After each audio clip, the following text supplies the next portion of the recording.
Hey y'all, this is the Loud Little Ducky. Today we are catching up in Laura Owens. We are going to be going over bar complaints and where the appeal in the Owens v. Eckerd case stands as of right now. So let's jump right in. My name is Michael Maricini. I am a resident of California and was subpoenaed witness for the trial of Owens v. Eckerd case number, which took place before Judge Mata on June 10th, 2024. I am formally notifying the State Bar of Arizona about disturbing conduct of attorney David Gingras and his behavior in this matter and requesting intervention. Based on postings online, it appears that there have been other recent complaints filed regarding Mr. Gingras and his behavior that has impacted others. Please note this complaint and the extreme harassment that happened to me by Mr. Gingras is distinct from what may have been reported in recent weeks, where he, 1, posted derogatory comments on his social media referring to people involved in this case as special ed, 2, announcing his lawyering is like the cage fighter named Conor McGregor, 3, announced that he has somehow been responsible for lawyers being disbarred and incarcerated, which we know that it's just people that he's gone against that have been that, but he didn't actually have a hand in it. 4, publicly disparaging medical experts involving the case by tweeting that their work product has a soft 2. Look up the vile definition on Urban Dictionary. And I did, because I did not know. I just thought it meant like it was weak in its opinion. But a soft 2 in the Urban Dictionary, which if it tells you to look up the Urban Dictionary, you should probably just not. You're better just left unknowing, because it means diarrhea or defecating and things like that. So, yeah. 5, threatened to make reporters homeless and announce eagerness to read their obituaries, which we know that is not a suitable thing for a lawyer to be doing. But the fun that we got out of it, because we have to laugh and make light of some of this, we got a stream on Legal Vice's channel where they had AI write their obituaries, and it's where Vice's got his Exhibit A being like his flask and drinking, and his legal briefs were like documents and not like brief underwear and things like that. It was very funny. Megan Fox had one and Aussie Overlord as well on that stream. It was just really funny when they had that tweet come out. But continuing on, in the days and weeks leading up to the Owens v. Eckerd trial, Mr. Gingras took to unilaterally harass me on the internet, published private information about me on his personal Twitter and blog, post photos of me, and threatened to have me arrested. His incendiary and personal comments about me, a reluctant witness in the case, and threats have been devastating to me and my family. His efforts to intimidate me into not appearing to testify, despite being subpoenaed, was witnessed by thousands of people online. And we have seen those emails and everything that Gingras has sent out. Mr. Gingras then, in person, tried to have me arrested on June 10th, 2024, in violation of laws prohibiting witness intimidation. His efforts to witness tamper were witnessed by court staff and security personnel in person, and their contact information is below. The details herein are not conjecture. They are documented because Mr. Gingras broadcasts himself as a First Amendment attorney, which to him seems to mean he has a free pass to threaten and bully people with impunity. Mr. Gingras overtly and deliberately tried to intimidate me into not testifying against his client. He posted personal information about me online. He made disparaging comments online. His social media postings, as you will read, and his behavior at the courthouse, which court officers and other witnesses will confirm, were intended to bully me into not appearing at trial. Specifically, 1. Gingras harassed me by posted on his personal Twitter and blog a full deposition transcript from a proceeding I was involved in 2018 and the entire restraining order his client obtained against me. Yes, in response to me being listed as a witness by Mr. Eckert, and after the court denied his motion in limine to exclude my testimony, Mr. Gingras opted to publicly harass and threaten me on his personal social media. So he's saying, yes, you read that right. He decided to do this after he found out I was going to be a witness against his client. You did not misread any of that. Mr. Gingras then posted photos of me without my consent on his personal Twitter and blog in further efforts to intimidate and embarrass me. This was coupled with demanding I talk to him man to man. Officers of the court do not torment and bully like MMA fighters that he compares himself to. Mr. Gingras threatened to have me arrested if I showed up at court and honored the subpoena.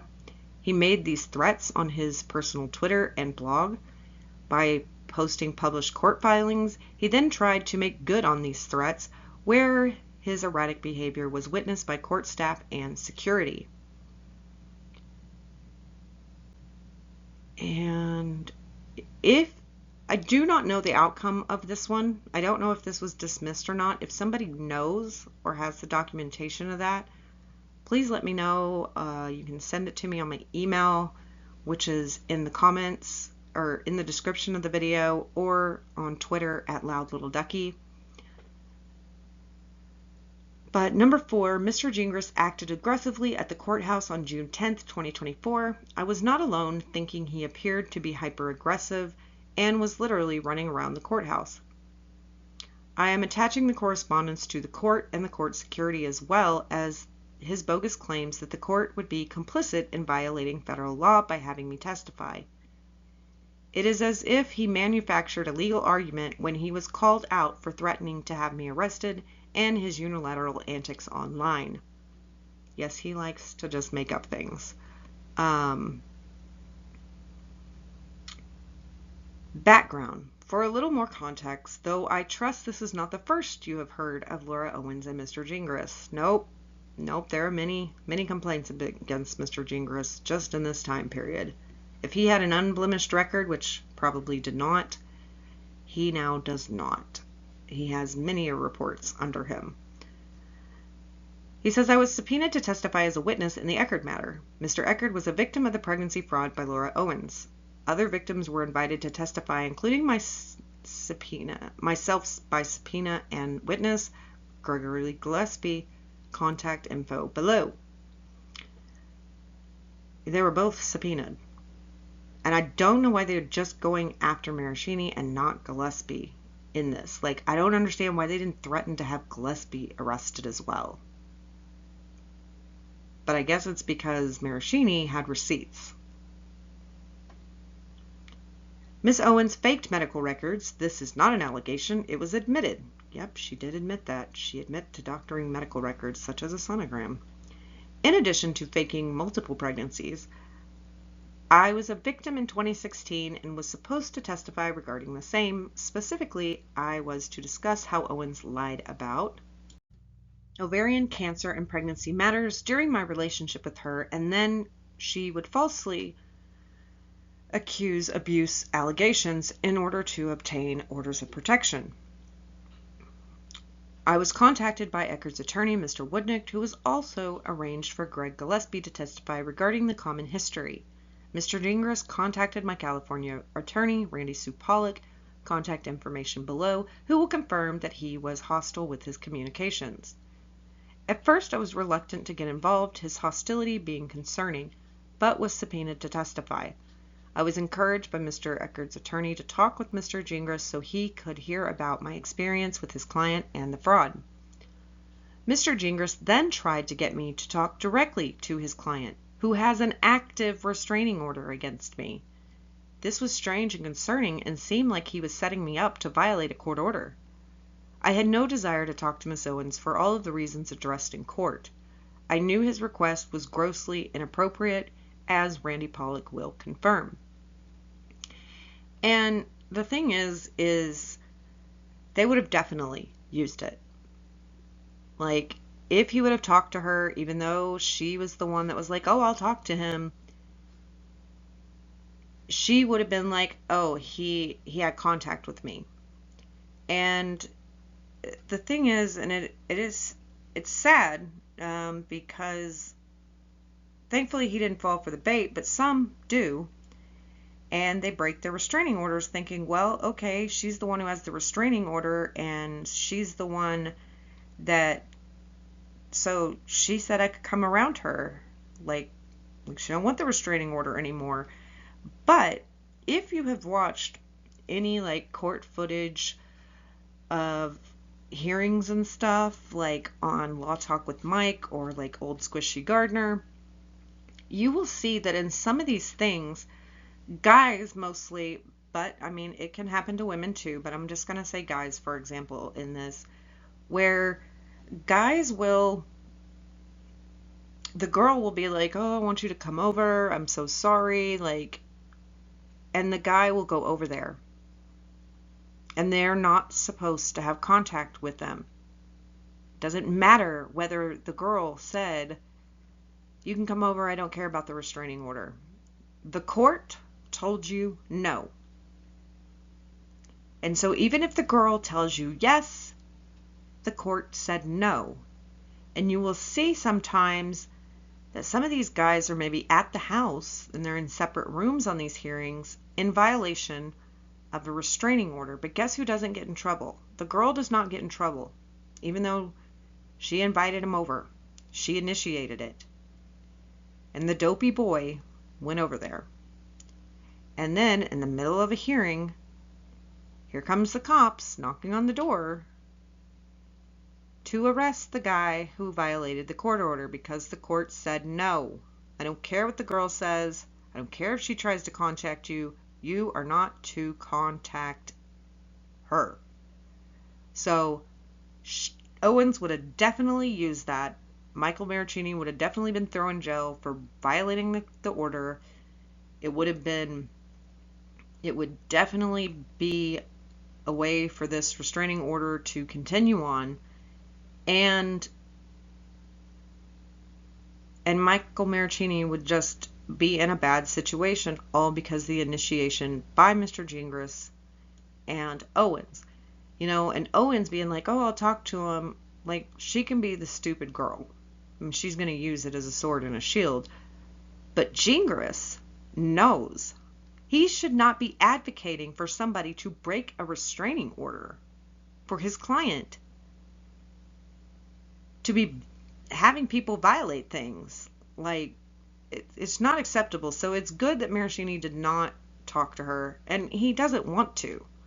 That's the whole thing. She seems to think that everybody's obsessed with her, but people are like, I would prefer you just leave me alone, get out of my life. I would like to forget that you ever existed, and all of that. Okay, moving on. I intended on speaking with Mr. Gingras about my experience with Owens. Gain as my attorney, Miss Pollock will confirm on the eve of that phone call, Gingras then publicly and unilaterally harassed me through Twitter and his personal blog and shared complete transcripts of a deposition I did in 2018, maligned me, and posted a picture of me online. I promptly wrote Mr. Gingras an email outlining my thoughts on the same, attached, to try to explain to him why I don't want to communicate with him nor feel safe due to his aggressive and threatening behavior. Instead of apologizing for his efforts to humiliate me and bully me into not participating, Mr. Gingras increased his hostility and publicly accused me of faking Miss Owens' medical records. Yeah, it's Maricini that is faking the medical records. It's Gillespie hacking. Nothing is ever her fault. He maliciously accused me of manufacturing 2,500 records in this case. Why does he need to manufacture 2,500? Like, why does he need to mess up 2,500 records in a case that isn't even about him? Like maybe if it was his case, but in a case that is not about him, he's going to do it for another guy? No. Makes no sense. Defies logic. Again, I'm not even a party to this, and I was subpoenaed to be there. He publicly accused me of fraud online. You know, it's like besmirching his character. To insult myself from his unilateral attacks, insulate myself from his unilateral attacks on me online, I provided my computer to a computer forensic expert who confirmed, of course, that I had not fabricated records as Gingras publicly and falsely accused me of doing. And we went over the forensic expert report, and where they found that nothing on the computer had been doctored and messed with. He didn't do it. The documents that were on his computer were not provided by him, and all that jazz. All right. Mr. Gingras then emailed my attorney, Randy Pollock, to tell her that he was going to have me arrested if I attended the trial. This was troubling, as the judge specifically ruled that I was able to testify, as he was denied his motion in limine. I was also made aware, because of his Twitter posts, that he had filed something saying he asked law enforcement at the courthouse to arrest me if I showed up on the 10th. I was petrified. Yeah, like, can you, like, imagine his situation where, on one hand, he's got this restraining order that says he can't go within, so many feet of Owens. But then he's got a subpoena that says you must come to court where Owens is going to be. And then you also have somebody saying, if you come, I'm going to arrest you. So you're like, okay, well, I've been subpoenaed to be here. I know that I'm not violating my restraining order.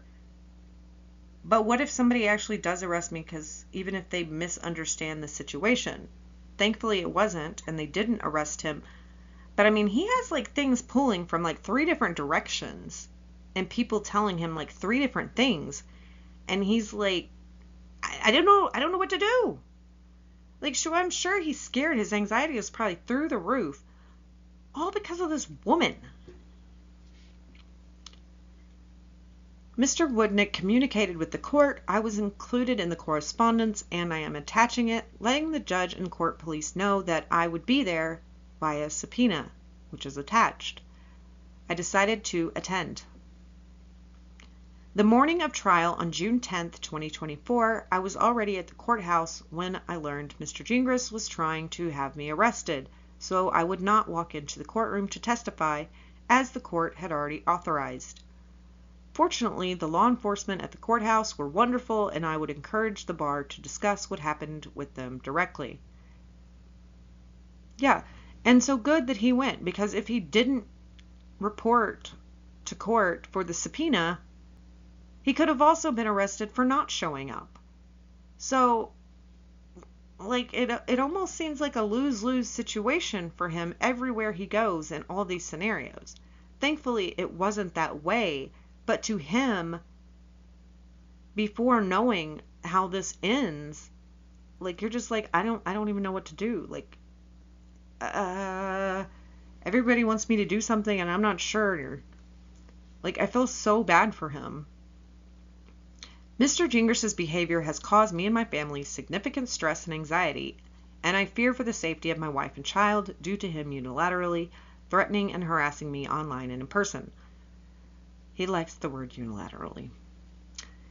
He is a lawyer, not a PR spin doctor on a hit mission. He's got some great lines, that Mike. All right, 3.1, meritless claims and contentions. Mr. Gingras abused legal procedures without a good faith basis by repeatedly threatening to have me arrested in his filings and his communications with the court. Mr. Gingras was aware that I had been subpoenaed and that the judge had already ruled I could testify, yet he tried to physically stop me from entering the courtroom by asking officers to arrest me. 3.3. Candor to the tribunal. Mr. Gingras knowingly lied to the court about the California restraining order, suggesting that it prohibited me from appearing in court. That is just not the law. He also failed to advise the court of my letter to him explaining my fear for his behavior towards me, including his online harassment campaign. He failed to tell the staff or the court that he tried to have me talk directly with Miss Owens. She was asking to talk to me, contrary to the same order he was using to try to have me physically stopped from going to the courtroom. Yeah. He's like, oh, you can break the restraining order by talking to her, but you can't break it by coming within so many feet of her. Even though you have a court order that says you can go sword and shield. That's what they like to do. Nothing in the California order prevented me from attending a trial I was subpoenaed to attend. And the thing is if you remember back to Corey Keith and his candor to the court, he had to make some corrections to the court, to the tribunal, to correct things and say the truth and make sure that they know, hey, when I said these things, this is what I believe to be true, and then now I know those things aren't true, so I'm just letting you know, being candor with you, that this is how things are. And Mr. Gingras, of course, threatened Corey Keith as well, because he does not believe in candor to the court. He just believes in dictatorship, and he is the almighty boss. I was present for trial, and I saw Mr. Gingras allow his client to lie to the court, but trust that will be addressed by court. 3.4. Fairness to opposing party and counsel. I was subpoenaed to be a witness as a former victim of Miss Owens. Mr. Gingras, knowing that I had information that was harmful to Laura, perhaps harnessing his aggressive Conor McGregor persona, tried to intimidate me into not testifying by harassing me on Twitter and his blog and threatening repeatedly to have me arrested. 3.5. Impartiality and decorum of the tribunal. He threatened me. Like 3 words. That's all that you need to know. He threatened me. And this is not how you are supposed to act. That is not the decorum. And you're not being impartial. 3.6.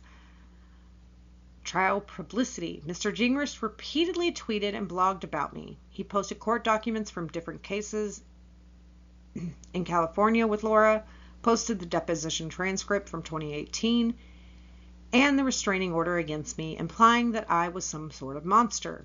He also published photos and effectively doxed me and my family to harm me personally and professionally. Because of Gingras, I started getting messages from people on the internet about this case. And I still fear for my safety from Laura, her family, and those who support her. Thankfully, those who support her are very little, and she does not have an army behind her.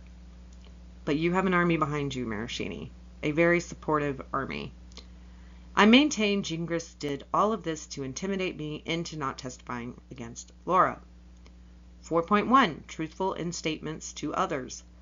All of Gingras' tweets and blog posts about me are false and misleading. He tweeted and blogged about me being a liar and claimed I hacked Laura's phone and doctored medical records, while blogged about this case in a twisted effort at attention. 4.4. Respect for rights of others. Mr. Gingras publicly tweeted and blogged about me for no reason other than to embarrass me and intimidate me into not testifying. And then he has the witnesses that will confirm what occurred, in addition to the documentations that he attached, which we do not have, but most of it we've seen for ourselves. He's got the judicial assistant to Judge Mata.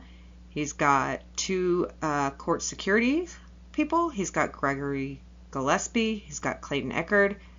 He's got Steve Carbone, which is also known as Reality Steve. He's got Megan Fox, Randy Pollock, his attorney from California, and Eckerd's legal team, which is like Woodnick and Deandra and that much. And he says, I'm happy to discuss this further, and he signs Mike Maricini. So that is Mike's bar complaint against Gingras. All right, now going into the appeal, we have filed February 3rd, 2025, Court of Appeals, State of Arizona, Division 2, in the Owens v. Eckerd matter, it appearing that the trial court's order entered June 17, 2024, was improperly certified as appealable under Rule 78B of Arizona Rules of Family Law Procedure. They cite a case, and that no final appealable order has been entered in this case. Ordered, this appeal is suspended and jurisdiction is revested in the Superior Court to and including February 24, 2025, to enter a final appealable order, including Rule 78C language. So they're saying, hey, we're kicking this out of our court, sending it back down to like Judge Mata's court, and then, you will be able to, once you put this appealable order in, we will be able to take it back. But now we're putting it back in your jurisdiction, not ours. Further ordered, counsel is to file a status report in the above entitled appeal on or before February 24, 2025. Further ordered, if such order is filed, the Clerk of Maricopa County Superior Court shall forward it as a supplemental to the record on the appeal on or before March 3rd, 2025, and is sent to the proper people. And they did get everything back in before the March 3rd, 2025 date. And then we have a stipulated motion that Gingras drew up for Maricopa County Superior Court, State of Arizona, in Owens v. Eckerd, stipulation, re-entry of final judgment. Pursuant to Arizona Rules of Civil Procedure 78F, Petitioner Laura Owens, Laura or Petitioner, and Respondent Clayton Eckerd, Clayton or Respondent, respectfully stipulate and agree to the following. Number 1, various orders/judgments have been entered in the case, including a signed minute entry order dated June 17, 2024, which contain a finality certification pursuant to Family Law Rule 78B. In addition, a judgment and order awarding fees was entered in the matter on August 19, 2024. The fee ordered/judgment did not contain a finality certification. On September 5, 2024, Laura filed a notice of appeal in this matter, which expressed her intent to appeal from various judgments, orders, including both the June 17, 2024 signed minute entry order and the August 19, 2024 B judgment. On February 3, 2025, the Court of Appeals issued an order, a copy of which is attached here as Exhibit A, finding the trial court's order entered June 17, 2024 was improperly certified as appealable under Rule 78B, and that no final appealable order has been entered in this case. Based on this finding, the Court of Appeals has suspended the appeal and revested jurisdiction in the Superior Court for purposes of permitting the court to enter a final appealable judgment. Based on the foregoing, the parties stipulate and agree about the only thing they agree, like, let's get this finalized and the way it should be so that we can get this appeal stuff over with. That the court may, and they respectfully request that the court do, enter the final judgment in the form of attached hereto as Exhibit B. Pursuant to Family Law Rule 78F2A, both parties waive any objection to the form of judgment, and both parties endorse the form submitted herewith. Furthermore, both parties ask the court to enter the final judgment as soon as possible.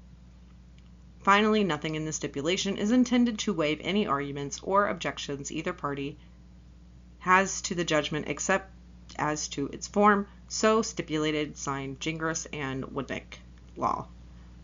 Marcus Reisinger signed it. So that they stipulated, and they're like, hey, judge, sign this.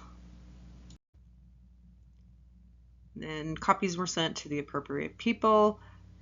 And then we have Woodnick Law drew this up in the Superior Court of the state of Arizona in and for the county of Maricopa.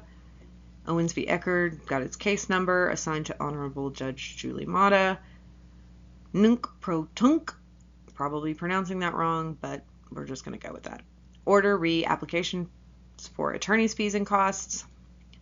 The Arizona Court of Appeals Division 2 reinvested jurisdiction in this court to enter a final appealable judgment on February 3, 2025. The court has received a stipulation, re-entry of final judgment by the parties dated February 4, 2025, therefore with good cause appearing.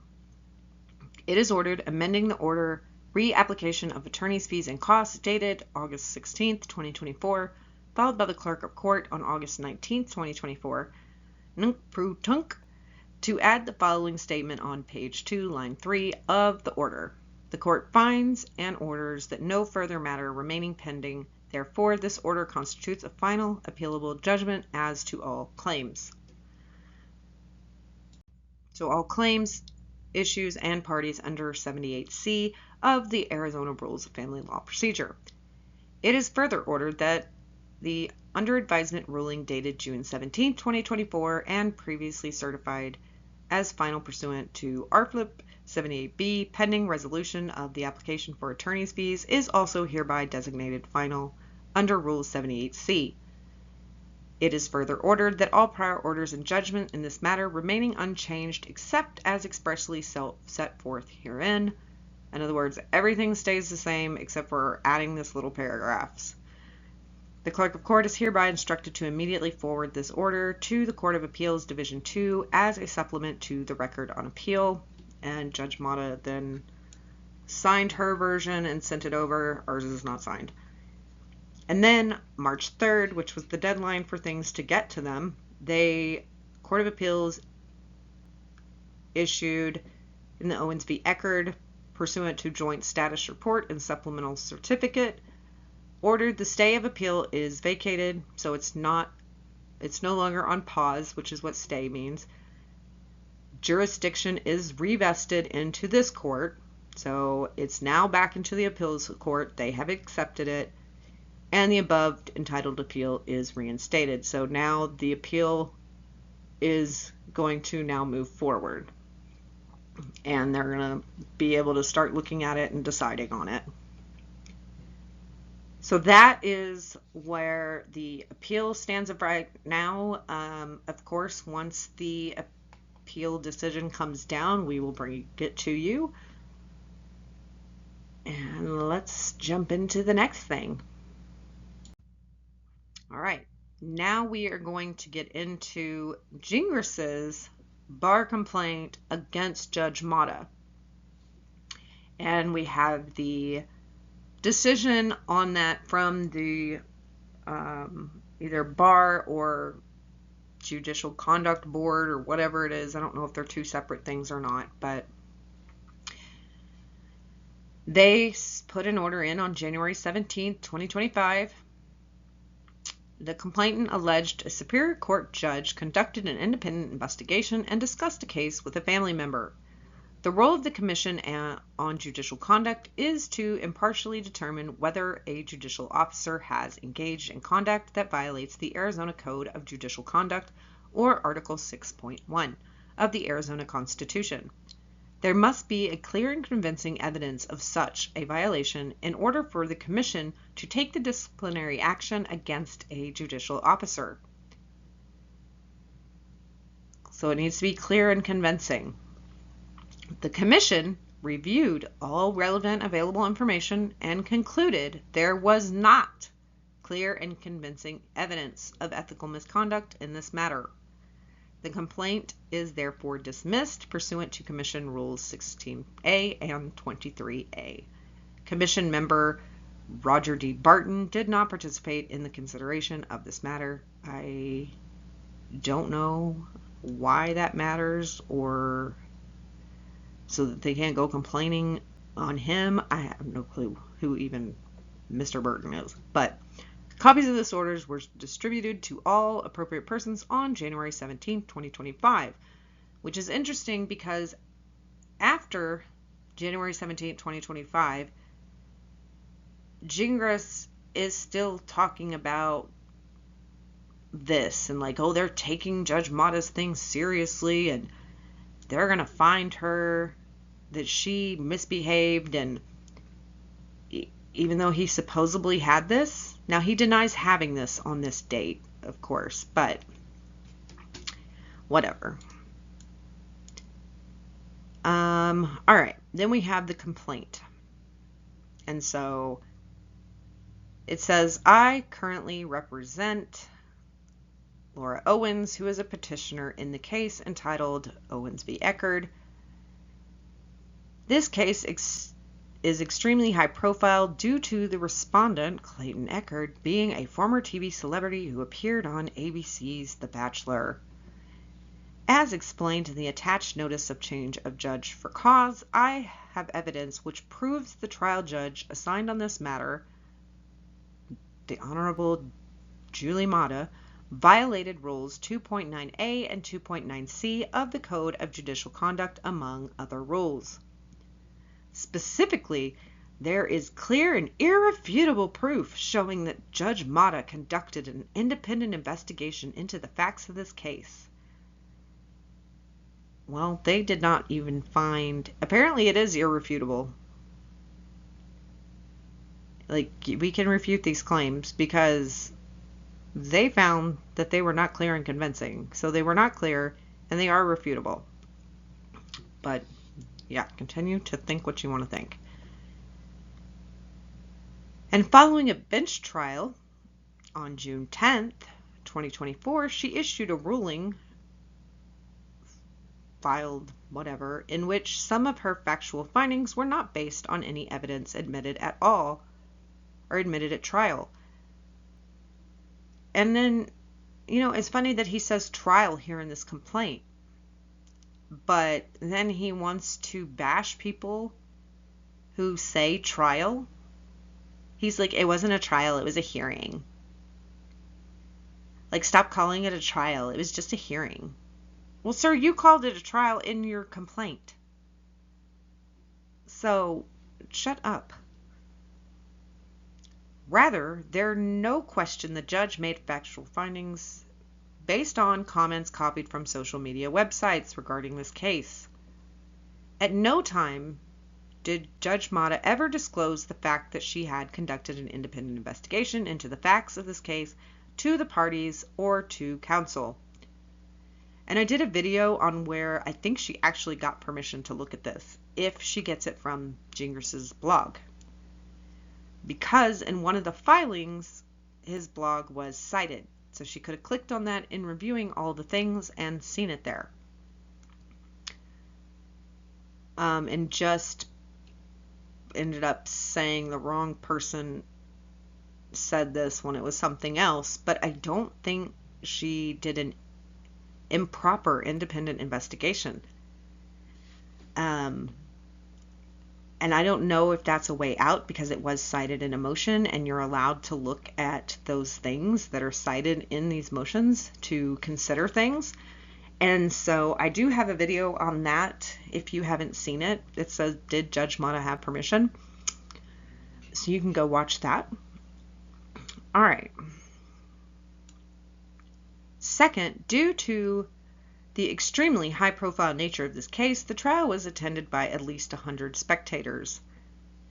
As explained in the affidavit submitted in support of my notice for change of judge, after the trial, many spectators reported on video that Judge Mata's father personally attended the trial, and at least one participant claimed that he told them he had discussed the facts of the case with Judge Mata, his daughter, and this individual claimed again on video that Judge Mata's dad told him the judge printed out documents from this case and shared them with him. So they're saying Judge Mata gave the case documents to her dad, which there's no proof of that. I think that's been debunked as well. Apparently, the Judicial Conduct Board did not agree with any of this either.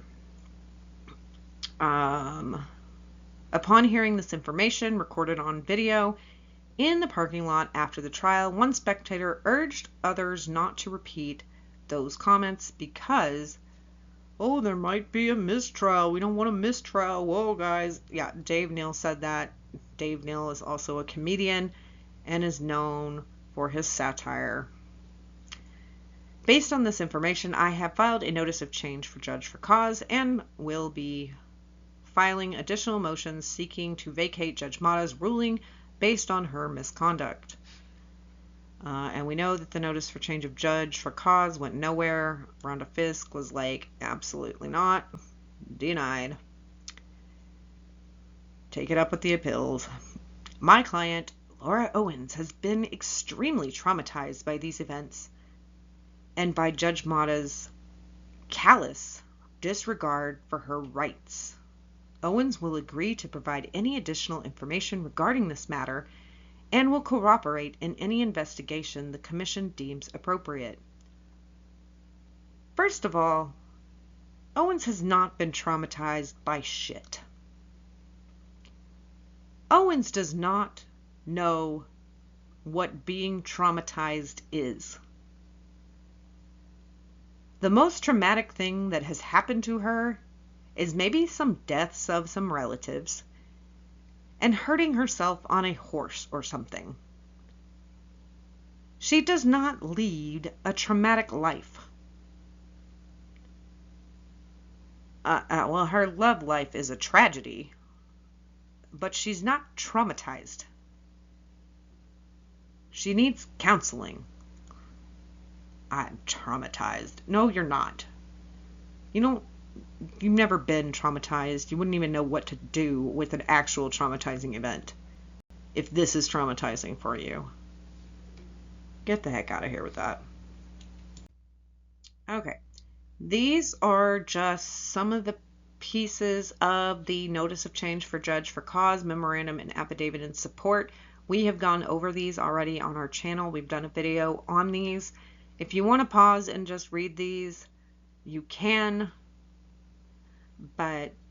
or you can just go watch the other video, or read the entire document, not just part of it.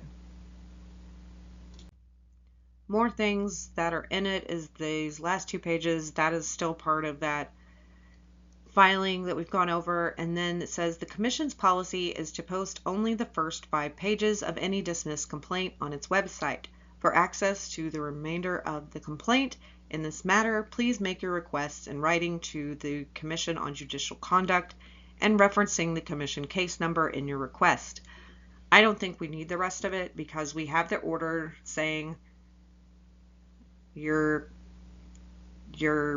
whatever complaint is dismissed. We don't believe, based on the evidence, like you did not prove shit to us, because he doesn't prove shit to anybody.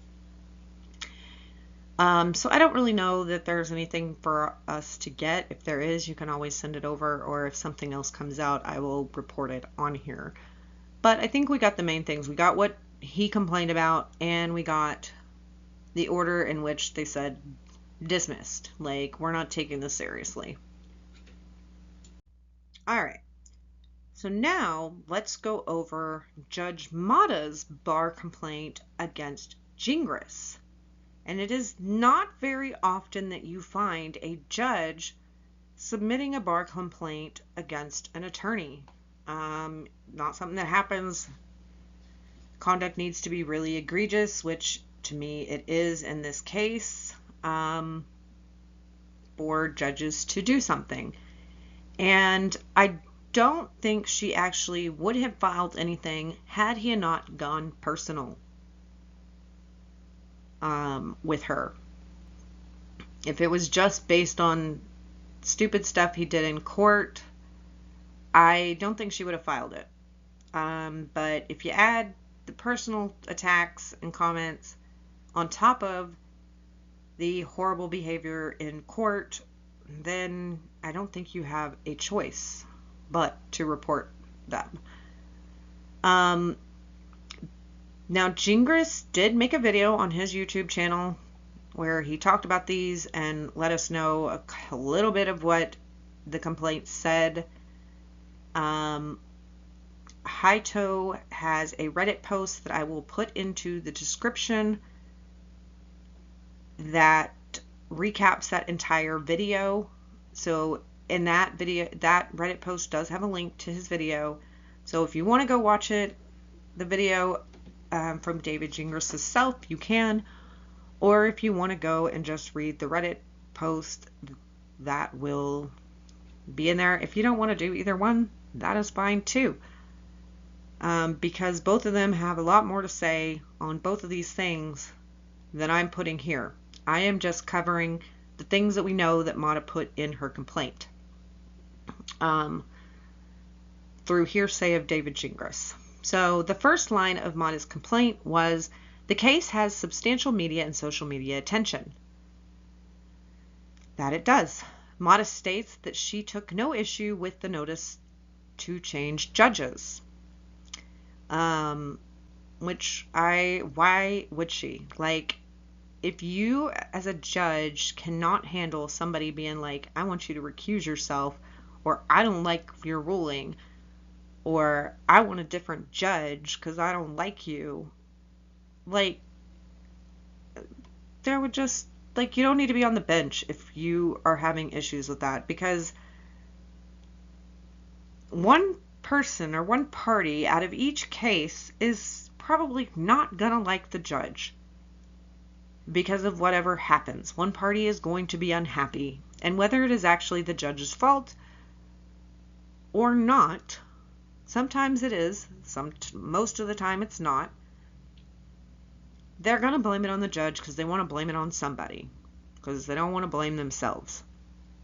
But if she has an issue with somebody complaining about, oh, I don't like your orders and stuff, like, she shouldn't be a judge. So that is not the case. Apparently Gingras construes that the fact that she didn't dispute the allegations in the notice, like, is her maybe admitting it because she didn't deny it, or because she didn't have any issue with it. Like, did it prove something?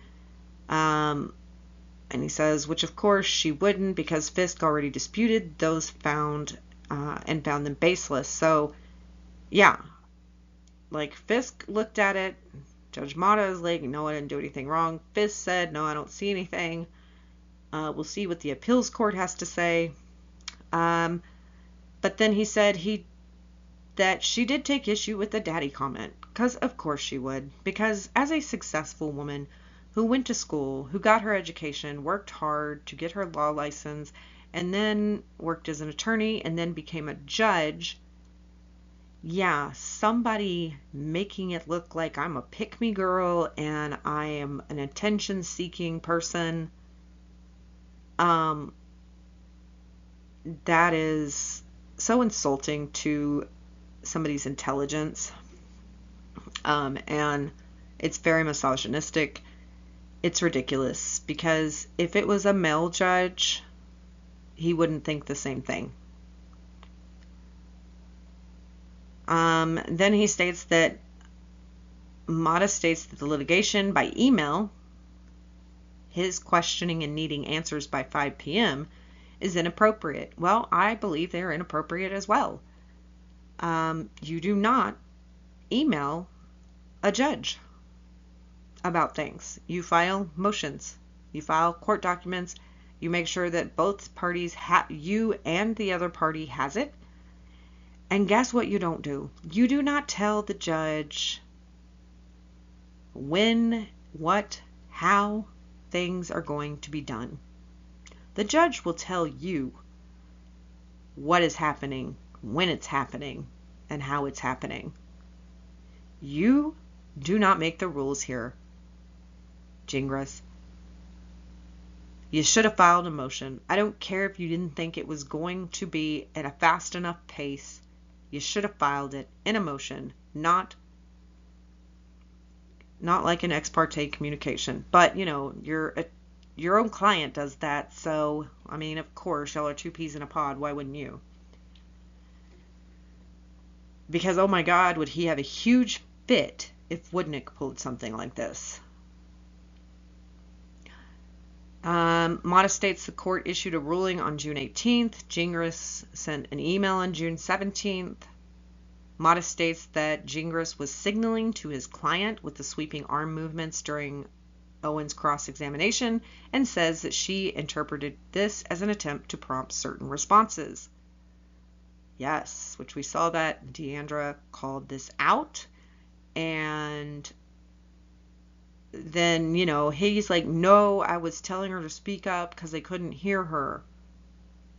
Okay, so you have bad hearing, you said, and you couldn't hear her. But yet, when you put in some earbuds and you listen to your little compilation video you made, you can hear something that nobody else hears because your hearing is so good. So is your hearing bad or not? Pick a lie and stick with it. Or just be truthful for once. Mata states in her complaint that she believes Gingras was trying to prevent Maricini from testifying.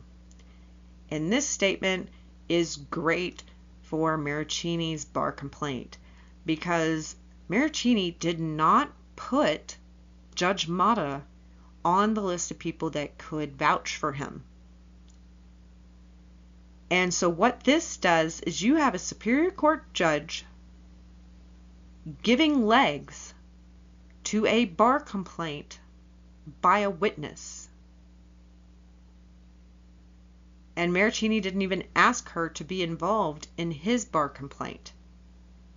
She stated this all on her own.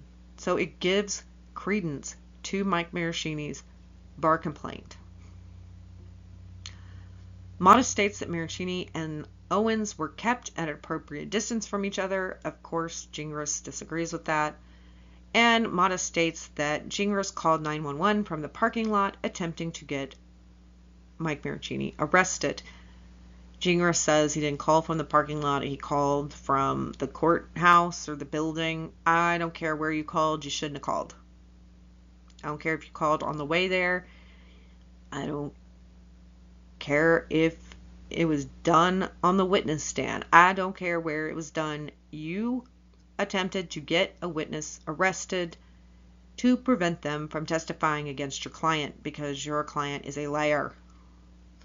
So those are the statements that we have been told that are in that. I have not seen an official document on this complaint yet. I do know that Gingras has been like freaking out about this thing on Twitter. I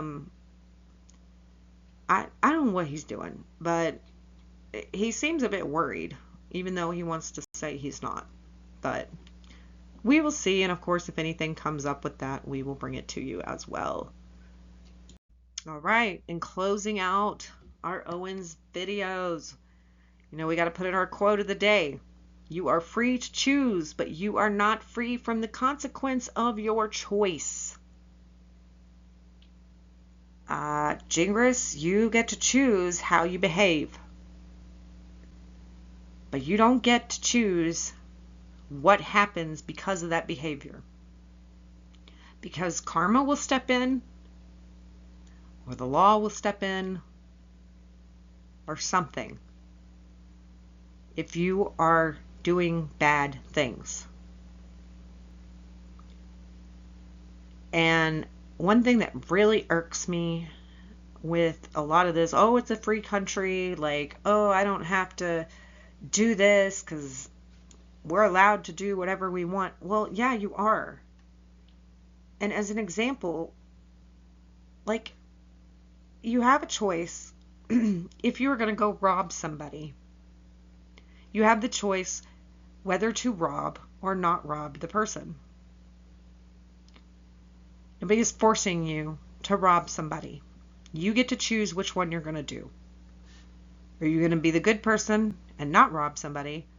Or are you going to do the bad thing and rob somebody? And guess what? Robbing is illegal. Therefore, if you rob somebody, you are going to have consequences. It being the land of the free does not mean that you just get to do whatever you want without any repercussions. That's just not how any of this works.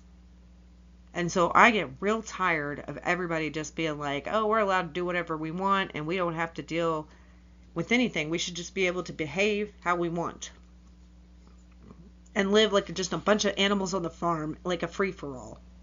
There's a bunch of free-range people. That's what people think America is.